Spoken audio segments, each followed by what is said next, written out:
How's it going, everybody? It is I, your sadistic spirit guide, Yokai Poppy Wolf, and today we're going to be talking about the newest episode of Boruto, Naruto The Next Generations, episode 289, titled The Qualifications. And man, I love when the anime covers manga content, man. I swear to God, it is just peak fiction. Now, I know last week I was a little more critical on the last week's episode. It's because it really just ripped everything off of the manga. It didn't really elevate it. It was just straight manga stuff to the point where like it felt like just rushed, and a lot of people were like, well, that's exactly how it was in the manga, and I was like, yes, it was. But what I love about the anime is the anime has the ability to go a little above and beyond, and again, this is why I love when the anime does it right, because in this episode they did nothing but to go above and beyond and make every situation, even though it's ripped straight from the manga, just look cleaner, just feel better paced, just feel ultimately amazing. And God, oh my God, I love this animation style that we get when they really want to emphasize certain scenes, because it looks amazing, man. If you guys want to know my just off the wall rating on this episode, it is 10 out of 10. I think this episode was fucking beautiful. I think this is perfect. I'm freaking out. A lot of fucking amazing shit happens in this episode. Yes, I'm cursing a lot because I'm so excited, and I'm just baffled. A lot of the things that we got in this episode, because if we're rushing through this arc, yes, but it just feels so awesome seeing what we get to see. So let's begin. So the chapter begins with a nightmare sequence between Kawaki and Code, and something to point out is in the manga this was there as well, but it was just not as flushed out. The anime, again, like what I said earlier, I love when it takes these liberations with that scene and just spams it out and makes it look a lot more like a bigger sequence. So we see Code chasing down Kawaki, fucking bullying him, choking him the fuck out, letting him know, like, God, I wish it wasn't you. I wish you weren't the fucking vessel. I wish I was the vessel. I'm jealous of you, you little bit. Like, I love it. I love seeing Code being presented to what he really is. A little, almost like Jigen was his dad, but he was overlooked because he wasn't the son that Jigen wanted. Kawaki was. Which is something that I kind of want to talk about, because this is going to be represented in another way soon, but we'll get to that eventually. So then, of course, we go further in the episode with Amado saying, hey, did you have a bad dream? And he's like, nah, I did, but that bitch Code always be doing that shit. Even when in my dreams, he's a hateful piece of shit. And he's like, yeah, that sounds about him. But he lets him know, look, do you want the Calm Seal back? Because you look like you need power. And he's like, I kind of do need that power, but nah, what the fuck you talking about? And he's like, look, I'm just saying, we are guests here in the village at the end of the day. I mean, we got to pull our own weight, and if we can't pull our own weight, then do we really belong in this village? And Amado out here doing the master class of gaslighting. He out here telling him, if you want to protect the Hokage, you need power, but you be lacking, aren't you, son? And he's just like putting the breadcrumbs, he's throwing them all over the place, letting Kawaki know, hey, if you want that gas, bro, I got you. It's mad annoying to see from Sumere's end, because she's like, is this guy serious? Does he not see that I'm right here, that he's doing all this? And give it to Amado. Amado was unapologetic as fuck. He's like, and ... I guess. So after hearing all that, we get to a scene switch again with Eida breaking it down to Code what exactly she saw, which was, damn, Kawaki really does love the village in Naruto. She tries to kind of persuade him, hey, Code, is there any way you don't kill Naruto? And he's kind of like, nah, fuck that. It's either Kawaki or Naruto. And she's like, all right, well, have fun killing the Hokage. So as Alat's pursuing, she's letting him know, look, Utsutskis are deadly. Do you have a backup plan just in case one of these Utsutsuki boys does not fuck with your vibe? And she's like, I got a knight. You use my knight, but I got a knight. And he's like, all right, well, where you at? Then we switch over back to Kawaki. He out here dealing with the worst of the worst. He's out here thinking, like, damn, do I really belong in this village if I can't pull my own weight? I mean, I'm cold, but I'm not as cold as I used to be. And then we get him just yelling as Shikudai kind of calls him out. Is like, yo, Kawaki, what you doing looking so sad? And then he gets a little things letting him know that, yo, you belong in this village, bro. Naruto said you belong, so you belong. And I get kind of what Kawaki's feeling here. Kawaki's like, dude, at the end of the day, I'm bringing trouble, I'm bringing this, I'm bringing that. It's kind of like how Naruto felt. Well, Naruto was kind of not feeling like he's a part of the village. He had someone that let him know. But the difference between him and Kawaki is that Naruto was at an age where he really wanted to hear those words. Kawaki is at a time where, yes, he wants to hear those words, but he doesn't believe them himself. Naruto always believed he belonged in the village. He just wanted someone else to say that to him, which was Iruka Sensei. But this is the time where it's hard that Kawaki has an Iruka. He has a father figure. He has Naruto, and yet he still doesn't believe it. Or does he believe it even so much that he's willing to do 1,000 things above and beyond for it? We'll talk about that later. As the episode continues, we get Kawaki just disillusioning himself with everybody, kind of going on his own path. And then we get the reveal, man. We get the reveal of my favorite character from the manga. You get Damon the demon. He out here fucking jumping on people's backs, letting Code know, hey, if you make my big sister cry, I'll kill you. Like, it's crazy how fucking energetic this bastard is. I love Damon. He's out here like everyone's little kid brother who got the hands, bro.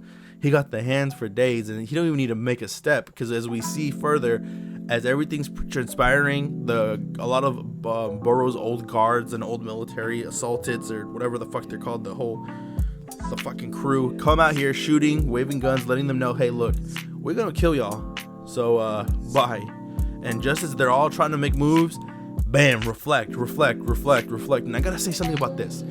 The way the anime's making it out to look and how it's looking, I have an idea how it's actually happening. I think it's mind over matter bullshit. Let me explain. Let's say this. If I think about cutting my wrist, or if I think about cutting Damon's wrist, then my wrist ends up getting inflicted because my mind, instead of those thoughts being pushed on somebody else, kind of like how Eida is basically tells the brain, don't make a move, like you kind of fall in love with her.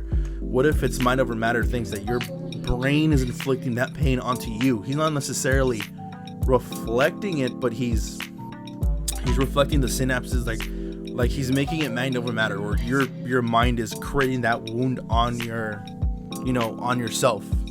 You don't need to move. I don't know. That's a thing. That's what I'm thinking.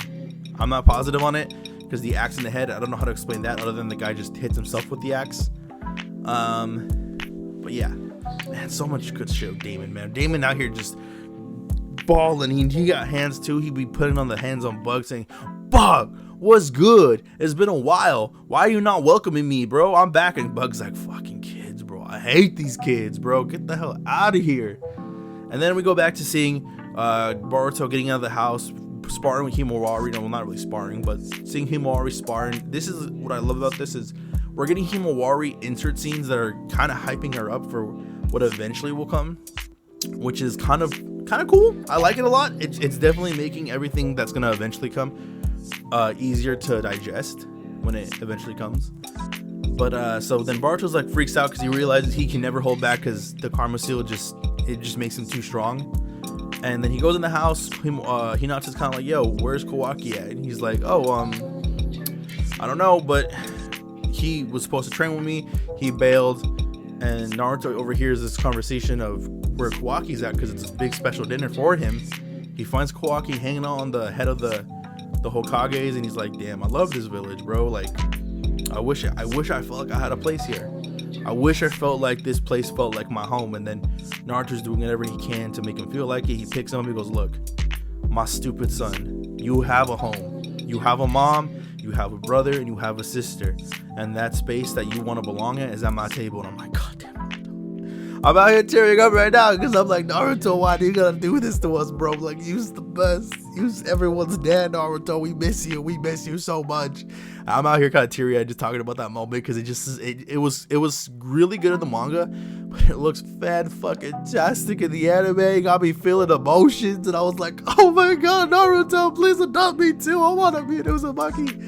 And he brings them the dinner. They're all having fun, and they're joking around that, oh, like, put the headband on, because Boruto's present to Kawaki, his welcoming party, is, yo, like, you have a spot at our table, bro. You my big bro, but, you know, here, I got your gift, bitch. And it's a headband, it's his. And then he's like, look, I got Mr. Sasuke's headband, bro. Like, that's fine with me.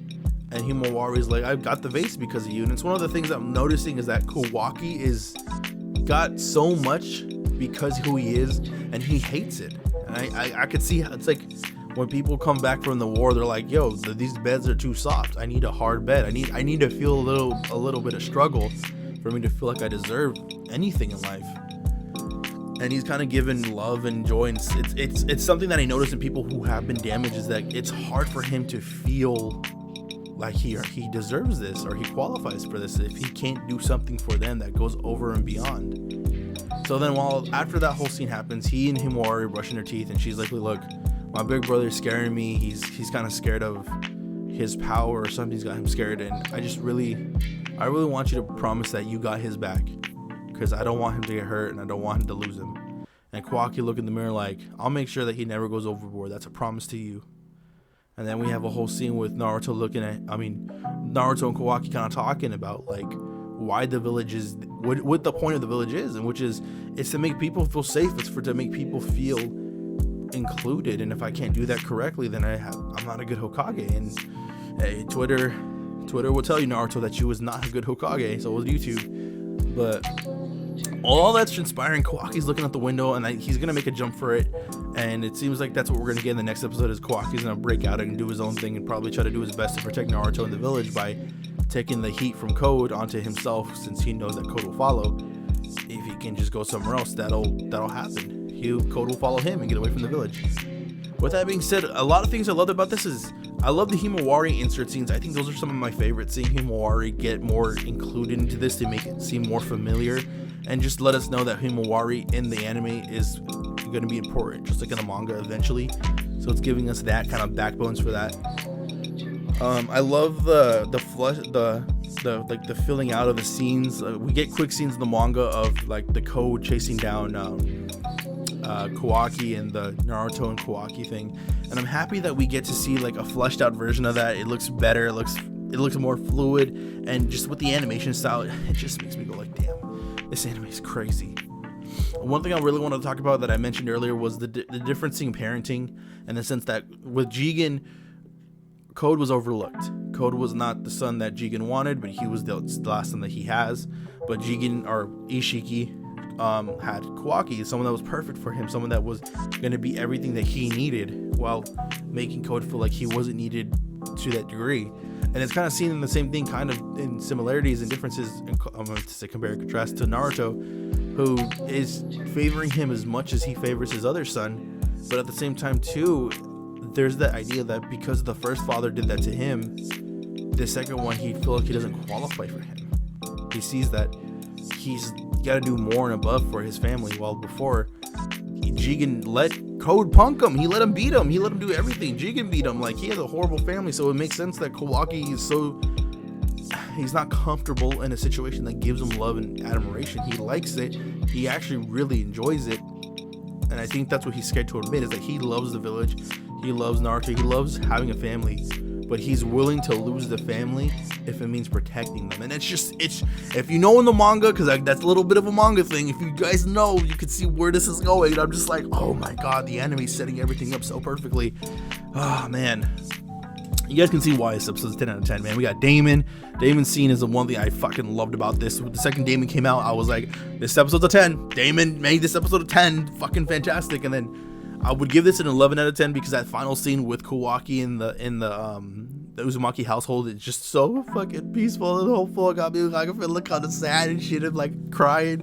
I loved it. I would give this an 11 out of 10, but I just want to reserve this 10 out of 10 because I think this episode has so much amazing things and it just concises them perfectly.